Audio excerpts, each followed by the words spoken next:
Mesdames, Mesdemoiselles, Messieurs, bonsoir. Bienvenue sur le plateau de Parlons franchement.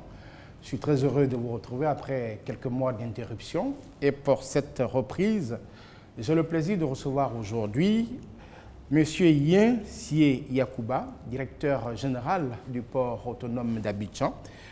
Monsieur le directeur général, bonsoir. Bonsoir. Merci d'avoir accepté mon invitation.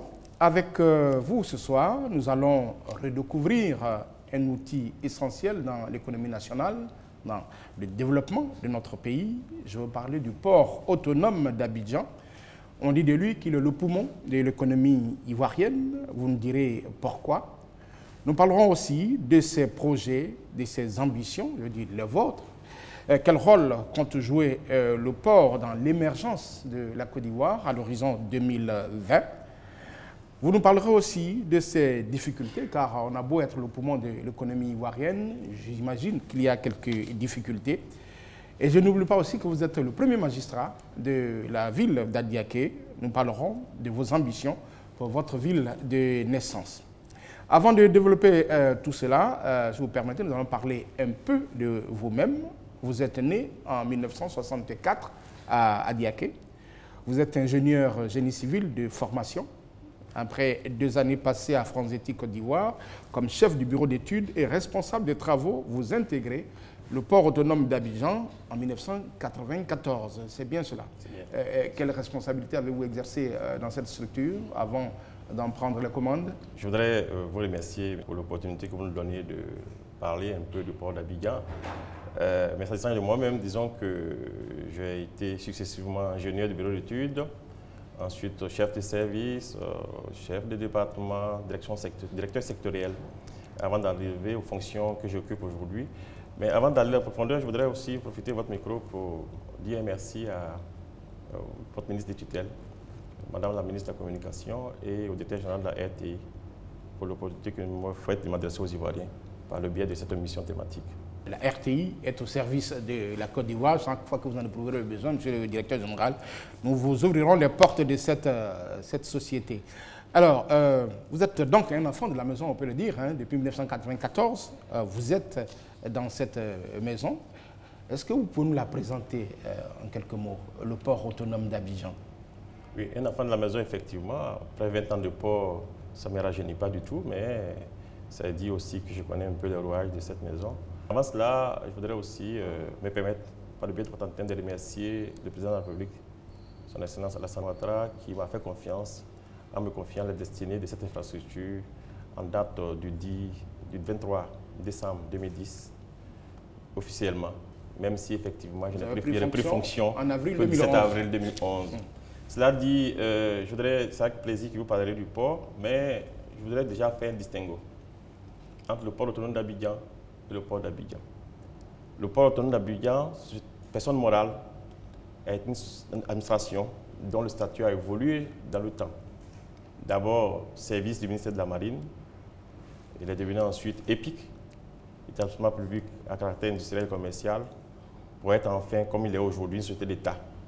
Depuis 1992, par la volonté du président de la République actuelle, Alassane Ouattara, alors Premier ministre de Côte d'Ivoire, qui a voulu donner à cette importante infrastructure la souplesse de gestion nécessaire pour saisir l'opportunité de marché.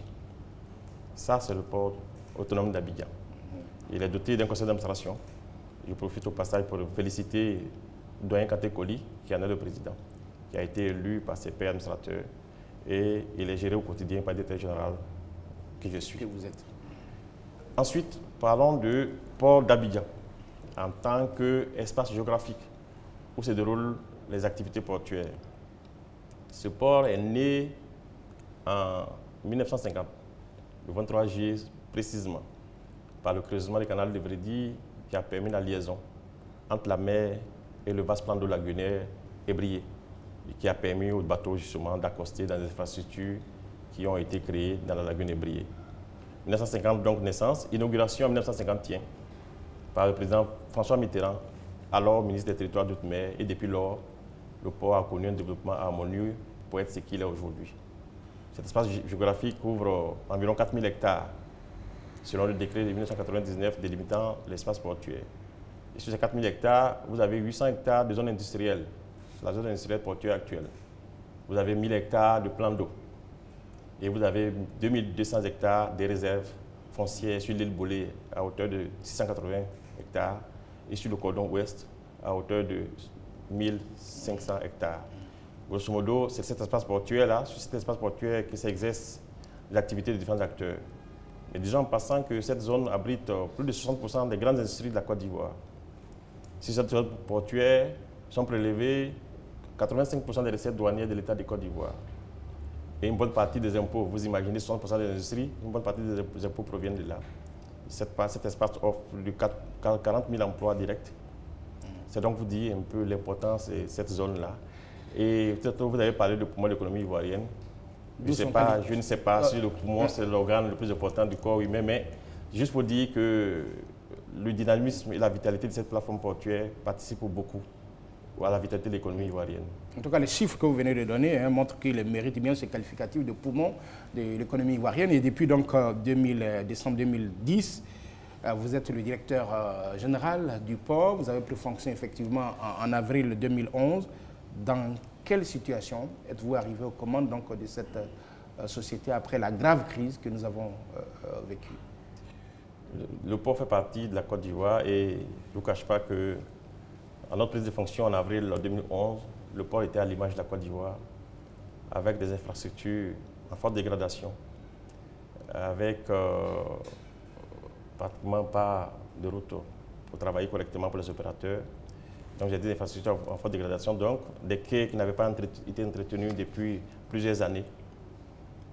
Au niveau de la logistique, nous avons trouvé un parc insuffisant pour l'exploitation. Et l'inventaire nous a fait apparaître même qu'il y avait une vingtaine de véhicules qui étaient censés être acquis par le port, que nous n'avons pas trouvé en place.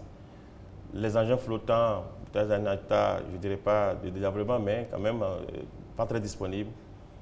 Au plan des infrastructures, je disais ça, c'est le point que je voudrais vous faire, mais au niveau des effectifs aussi, il faut noter que nous avons trouvé un effectif pléthorique avec près de 1900 travailleurs. Cependant, nous avions un déficit dans le secteur technique, tels que les ingénieurs et les pilotes. Nous avions aussi un ratio masse salariale chiffre d'affaires de l'ordre de 37%. Et ça, c'est sur le plan humain.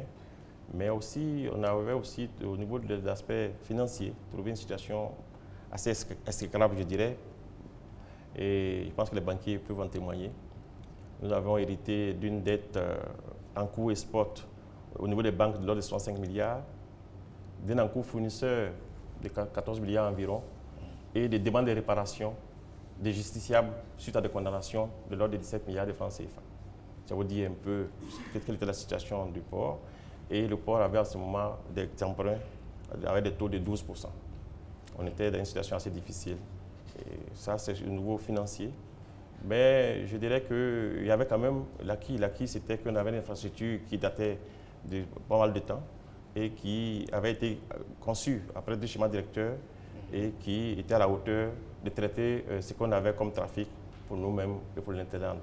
Au niveau du trafic, disons qu'en 2011, en avril, il y avait une baisse globale de 54%, avec 50% pour l'économie ivoirienne, 85% pour le transportement et de l'ordre de 60% pour le trafic de transit pour le Burkina et le Mali. Grosso modo, sans être exhaustif, c'est dans la généralité ce que vous pouvez faire comme point à notre prise de fonction en avril 2011. Et 3 années après, en 2014, quel est le visage qu'il présente aujourd'hui? Disons que 3 années après, les choses vont mieux. Elles auraient peut-être pu être meilleures, mais les choses vont mieux. Aujourd'hui, au plan des infrastructures, nous avons consacré entre 2011 et 2013 environ 18 milliards d'investissements, de réhabilitation et de remise à niveau des infrastructures, de l'acquisition de véhicules ou d'engins d'exploitation, de réparation. Donc, au plan des infrastructures, vous pouvez faire un tour au port aujourd'hui et les opérateurs peuvent en témoigner, les choses vont nettement mieux.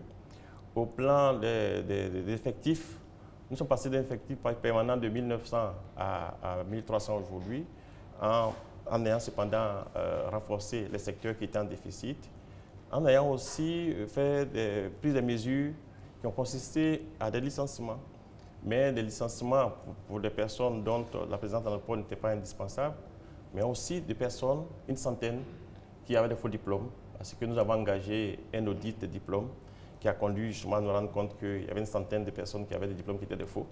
Nous nous en sommes séparés. Mais ce processus continue parce que à ce moment-là, les universités n'étaient pas ouvertes. On n'a pas eu le retour de tous nos courriers. Et maintenant que les universités sont ouvertes, le processus d'audit continue. Et nous espérons assez rapidement mettre de l'ordre dans les diplômes pour que ceux qui sont au port et qui travaillent au port aient des diplômes qui soient vraiment authentiques. Et à ce niveau, du travail de réduction des effectifs combiné avec ce certain nombre de facteurs, nous avons conduit aujourd'hui à avoir un ratio masse salariale sur chiffre d'affaires de l'ordre de 23%, ce qui est correct par rapport à la norme en la matière. Alors, le volume du trafic semble retrouver un second souffle. Si on vous demandait un point succinct sur les 10 dernières années en termes d'activité, que diriez-vous? Disons que le trafic a connu une hausse des années 2000 jusqu'aux années 2010 relativement.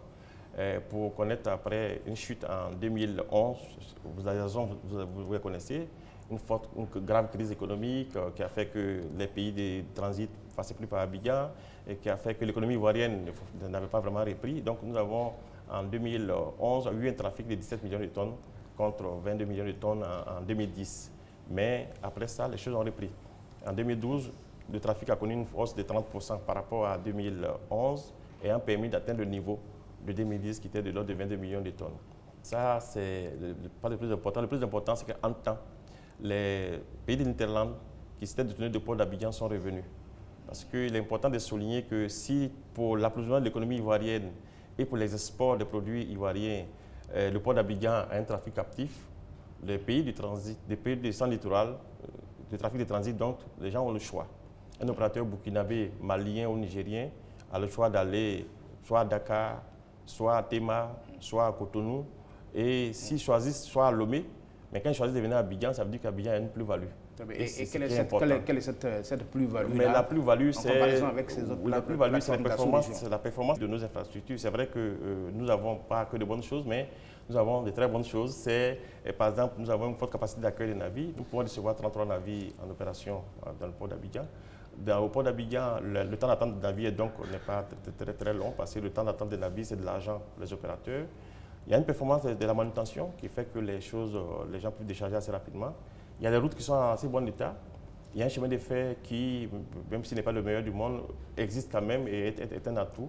Et il y a un certain nombre de choses qui font qu'aujourd'hui la Côte d'Ivoire récupère le trafic qu'il a perdu pendant les périodes de crise. Et justement, tout ce que vous énumérez là, c'est des choses qui existaient. Pourquoi, malgré cela, ces opérateurs s'étaient détournés de la Côte d'Ivoire? Qu'est-ce que vous leur avez dit pour les rassurer, pour leur demander de revenir au port d'Abidjan? Oui, généralement, en la matière, bien sûr, il s'agit nous sommes dans le commercial. Nous sommes dans le commercial, évidemment, à un moment donné, il faut proposer, par rapport à la concurrence, de la valeur ajoutée. Et j'ai les atouts. Ce n'est pas que le port, c'est aussi l'économie ivoirienne. Mais ce que je parlais tout à l'heure des réseaux routiers, j'ai parlé des trains, il y a des atouts de l'économie. Et à cela, il faut ajouter les atouts du port autonome d'Abidjan en tant qu'infrastructure. Et nous sommes un des rares ports de la côte ouest africaine à avoir des hangars de stockage. Une capacité importante, on a près de 10 hectares d'hangars couverts. Et pour ceux qui font du trafic, qui passent les marchandises par les ports pour aller soit au Burkina, au Mali ou au Niger, ils ont vu la faiblesse de la capacité d'enlèvement de ces marchandises-là, ils ont besoin d'avoir un pack tampon pour stocker de la marchandise une fois que le déchargé des navires, s'assurer qu'il est en sécurité avant de la faire partir au fur et à mesure par camion ou par train. Et Abidjan offre ces capacités de stockage-là. C'est un atout à ne pas négliger, ce qui justifie justement que ces opérateurs burkinabés, maliens, nigériens choisissent de passer par le port d'Abidjan que d'aller ailleurs. Est-ce qu'aujourd'hui, tous ceux donc, qui s'étaient détournés de notre port sont revenus? Je ne dirais pas tous ceux, mais seulement je sais qu'il y en a de plus en plus. Dans les années 2000, le port d'Abidjan faisait 60% du trafic de transit pour Mali, Burkina et Niger. Et nous sommes passés dans les années 2010 à 20%. Et en 2013, nous en sommes à 40%. Nous reprenons notre place, en sachant bien qu'il faut s'y mettre pour pouvoir atteindre les niveaux de 60% d'avant 2000, parce qu'en temps, pendant notre crise qui a duré une dizaine d'années, les ports à côté ont fait beaucoup d'investissements. Que ce soit à Lomé, que ce soit à Cotonou, que ce soit à Tema, ces ports-là aussi ont fait des investissements. Il y a des opérateurs qui se sont installés dans ces ports-là. Aujourd'hui, il y a une barrière de sortie importante qui font que ces opérateurs attendront sûrement d'amortir les investissements dans ces ports avant de revenir à Abidjan. mais nous travaillons à ce que les choses aillent de mieux en mieux. Et quelle est l'importance de ces pays-là dans le volume de vos activités? Disons, en 2013, sur les 22 millions de tonnes, le trafic de transit s'élevait à 1 800 000 tonnes, soit 8% du trafic global. On entend beaucoup de choses, de critiques, notamment sur le racket et la cherté du port qui impacte donc négativement le coût sur le marché. Pour vous, ce sont des critiques qui sont fondées, qui ne sont pas fondées. Comment vous réagissez quand vous entendez tout cela? Je pense qu'il est important que chaque fois que quelqu'un se plaint, il faut l'écouter. Il y a peut-être des bonnes raisons de le dire. Il y a peut-être aussi des choses qui ne sont pas clairement expliquées. Le port d'Abidjan est une infrastructure et sur cette plateforme portuaire, il y a beaucoup d'intervenants. Les intervenants, ils sont divers. C'est des administrations, le port autonome d'Abidjan notamment. C'est la douane. C'est différents ministères, ministère de l'Intérieur, de la Sécurité, ministère d'État, ministère de l'Intérieur et de la Sécurité, ministère de la Défense, ministère de l'Agriculture, ministère des Ressources halieutiques. Donc beaucoup d'administrations. Il y a aussi à côté de ces administrations des acteurs privés, qui sont les armateurs, les propriétaires des navires ou les infracteurs. Il y a aussi les consignataires, qui sont les représentants légaux de ces armateurs là dans nos pays. Il y a les manutentionnaires appelés aconiers, qui s'occupent du chargement et du déchargement des navires, du stockage de la marchandise, de leur gardiennage et de leur livraison. Vous avez aussi les transitaires qui sont agréés en douane, qui sont l'interface entre le chargeur et la douane. Mais je voulais parler des chargeurs justement. Les chargeurs, c'est vous, c'est moi. C'est tous ceux qui un jour ont eu à exporter ou importer 1 kilo. Ceux-là sont appelés chargeurs. Donc tous ces acteurs-là interviennent dans la plateforme portuaire et chacun, de sa façon, essaie de donner le meilleur de lui-même. Relativement au coût de passage portuaire, il y a des coûts directs et des coûts indirects. Pour les opérateurs, c'est bon de préciser que l'Abidjan, justement, il parlait tout à l'heure de compétitivité. Nos coûts indirects, ils sont par exemple le temps d'attente des navires, le temps d'attente de stockage de la marchandise dans le port parce qu'en temps, la procédure douanière est lente, le temps d'attente parce qu'il n'y a pas assez de camions pour enlever. C'est les facteurs exogènes. Je comprends bien qu'un opérateur qui est installé à Ouaga ou à Bamako, qui commence sa marchandise, quand ça arrive dans son magasin, c'est à ce moment-là il fait le point, de savoir combien ça doit coûter à ramener la tonne. Mais dans ces coûts-là, il y a plusieurs aspects. Il y a le navire, il y a le coût de fret, il y a la manutention, il y a les redevances portuaires, il y a le camion, il y a les coûts indirects liés aux tracasseries routières. Pas mal de choses qui sont à prendre en compte. Et à ce niveau, nous avons conscience qu'au niveau d'Abidjan, il y a des choses à améliorer. À ce niveau-là, nous avons engagé une étude de compétitivité avec un cabinet international qui va rendre ses résultats d'ici fin août. Et ce sera le lieu, on envisage de faire un séminaire au mois de novembre prochain avec toutes ces données-là et avec tous les acteurs pour que chacun à son niveau essaie de voir ce qu'il peut apporter comme amélioration pour la compétitivité du port d'Abidjan. Et pour le moment, vous dites comparativement donc aux autres plateformes de la sous-région, Abidjan est quand même un point important. Abidjan a des avantages comparativement à ces autres plateformes. Oui, je dis tantôt que pour l'opérateur ivoirien qui importe pour une usine installée en Côte d'Ivoire ou pour celui qui exporte son café cacao, je dis tantôt, il passe par le port d'Abidjan, c'est comme s'il était obligé, c'est un trafic captif. Mais quand ceux qui ont le choix d'aller ailleurs viennent chez vous, et qui viennent de plus en plus, ça témoigne quand même du fait que vous avez de la valeur ajoutée. Alors, port de transbordement, port de commerce, port de transit, quel est le qualificatif qui sied mieux au port d'Abidjan? Notre port est, je dirais, généraliste. Nous approvisionnons notre économie à hauteur de 90% de notre trafic. Notre rôle, notre mission, c'est de faire en sorte que l'économie soit approvisionnée, de faire en sorte que nos produits soient exportés. Mais nous disons qu'en dehors de cela, nous avons à créer de la valeur ajoutée pour les armateurs. La valeur ajoutée pour les armateurs, c'est de faire en sorte que le port d'Abidjan soit choisi pour éclater les trafics. Les gros navires viendraient à Abidjan, déposeraient une partie de leur cargaison et les navires viendraient d'ailleurs pour les prendre pour aller dans d'autres ports. Ça, c'est le transbordement. Nous y travaillons même sans trop de succès pour l'instant parce que simplement, nous avons des investissements à faire pour encourager cela. Il faut pouvoir accueillir ces grands navires-là. Pour le moment, nous ne pouvons pas les accueillir parce que nous avons les tirants d'eau les plus faibles de la côte ouest africaine. Pour le transit, c'est important, ça participe au rayonnement de notre pays. Au-delà du fait que c'est du commerce, le fait qu'Abidjan soit choisi comme port principal pour ces opérateurs du Burkina, du Mali et du Niger, je pense que c'est un atout pour la Côte d'Ivoire qui n'est pas négligé, même si en soi, ce n'est pas le gros de notre trafic. Mais nous donnons vraiment beaucoup de mal à faire en sorte que ces gens qui passent par Abidjan, ils viennent dans les bonnes conditions. Alors, un des problèmes importants au port d'Abidjan, monsieur le directeur général, c'est la question de la sécurité. On entend dire beaucoup de choses. Quel est, en un mot, que diriez-vous sur la question de la sécurité au port d'Abidjan? C'est un aspect important qui est souvent mis en avant par le chargeur. Quelqu'un qui vend sa marchandise souhaite l'avoir en bon état. Si quelque part l'intégrité physique de la marchandise est atteinte par des vols ou autres, c'est clair que ce n'est pas de son goût. Même pas le vol, si quelque part il y a une détérioration liée au fait qu'il y a des intempéries ou bien son riz qui est mouillé, ce n'est pas de son goût. Nous, notre rôle, c'est de faire en sorte que ces choses s'améliorent. C'est vrai qu'en 2000, quand nous prenions fonction, je dirais que le port, je ne dirais pas que c'était un passoire, mais les gens rentraient vraiment au port comme ils voulaient. Et comme tout ce qui rentrait n'était pas de bonne intention, ça conduisait à beaucoup de vols, à beaucoup d'actes pervers qui conduisaient à ternir l'image du port d'Abidjan. Nous avons donc fait une évaluation et pour pouvoir améliorer les choses.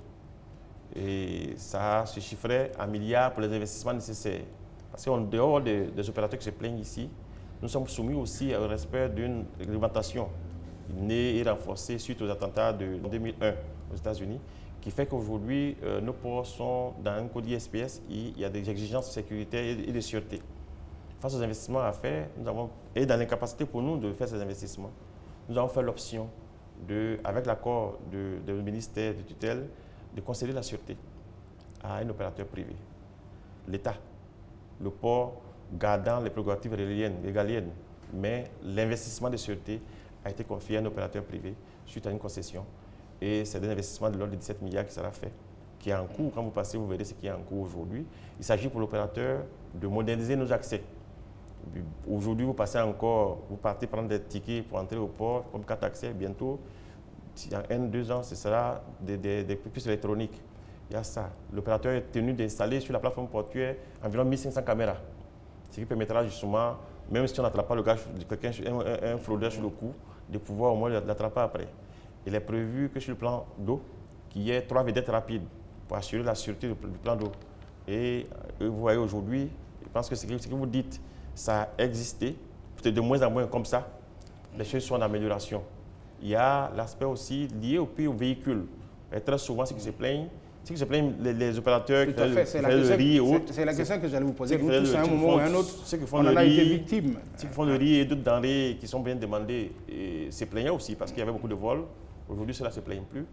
Ils entreposent même le riz sur le terre-plein qu'on couvre avec des bâches. Les importateurs de véhicules qui trouvent qu'il y a des pièces qui manquent. Les importateurs de véhicules, effectivement, se plaignent. Et tout ça, c'est l'image du port qui en pâtit. Des vols. Mais je précise quand même qu'il faut faire la part des choses. C'est vrai. Au port, il continue d'avoir des petits malfrats, des gens malins, qui volent peut-être les pièces des véhicules. Mais je précise aussi que la sortie des véhicules du port est gérée en concession avec un opérateur privé, qui est Côte d'Ivoire Logistique.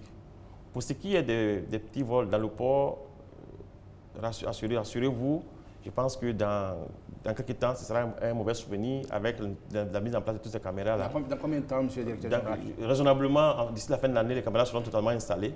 Et la salle opérationnelle aujourd'hui a commencé, mais toutes les caméras ne sont pas encore installées. D'ici la fin de l'année, cette première phase d'investissement sera terminée. Tout le port sera équipé de caméras. La zone sous-douane du moins sera totalement équipée de caméras. Mais les véhicules sortent du port pour aller faire les procédures d'immatriculation avec l'opérateur concessionnaire, qui est Côte d'Ivoire Logistique. Et je précise que si vous, opérateur aujourd'hui chargeur qui importez un véhicule, si vous faites un état de votre véhicule à l'embarquement et qu'au déchargement, il y a des manquements, normalement, vous avez un recours vis-à-vis de l'armateur. Mais les gens ne font pas les recours. C'est peut-être par ignorance. Ces transporteurs sont tenus pour responsables de ça.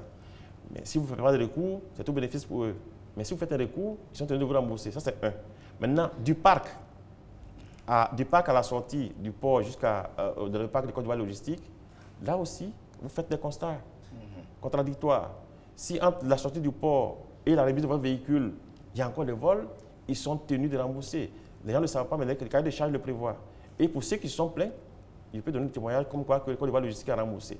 Il faut que les gens sachent qu'ils ne sont pas passifs. Ils sont acteurs de leur approvisionnement. Et s'il y a des manquements d'opérateurs, les opérateurs sont tenus de les réparer. Mais pour notre part, je ne cache pas, nous mettons tout en œuvre pour que ce qui a été constaté, ce qui fait défaut et ce qui est comme reproche au port d'Abidjan, dans les années qui viennent, qui est de moins en moins de reproches, nous travaillons à améliorer les choses. Nous savons que rien n'est parfait et l'amélioration nécessite parfois des ressources. Nous ne sommes pas infinis. Il y a une planification volontaire qui est engagée pour que assez rapidement ces problèmes qui sont signalés soient résorbés. Alors, au mois d'avril dernier, le SIDAM, qui est le système de dédouanement automatisé des marchandises, était défaillant. Quel a été le préjudice enregistré par le port? Bon, en termes de préjudice, disons, généralement, il y a eu, à la faveur de cet arrêt-là, un non-fonctionnement du port pendant presque une semaine parce que les marchandises ne pouvaient pas rentrer, ni ne pouvaient sortir. Ça a conduit à un encombrement important de l'espace portuaire.